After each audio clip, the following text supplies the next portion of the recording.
Imagine believing in your faith so deeply that you'd let yourself be sealed inside a wall alive. This isn't a horror story. It's a true medieval ritual of devotion, silence, and death. Welcome to Curious Medieval, where forgotten stories from the Dark Ages come alive. If you think you've heard everything about medieval monks, wait till you hear this one. Follow if you're brave enough to discover what faith meant. When faith cost your life. In the Middle Ages, some monks took their vows to terrifying extremes.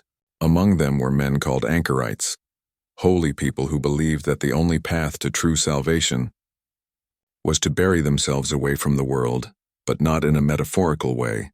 They actually did it. When a monk decided to become an anchorite, the church held a strange and solemn ceremony. The man would walk into a tiny stone cell built beside a church wall. There would be just enough room to kneel, pray, and sleep, and nothing more. Then the door was sealed with bricks. From the outside. Yes, walled in, alive. From that moment he was considered dead to the world. Inside he had one small window, not to see the world but to receive bread, water, and communion. Through another slit he could whisper prayers or give advice to those who passed by, but he would never again walk freely, never feel sunlight, never leave that cold stone tomb. To them this wasn't madness, it was purity. They believed that by dying to the world they could live only for God. One famous example was Julian of Norwich, who chose this sacred isolation in the 14th century, though her cell allowed her to write and speak to visitors. Others, less known, truly vanished into their walls, their bones later found sealed inside when churches were rebuilt centuries later. Imagine the silence.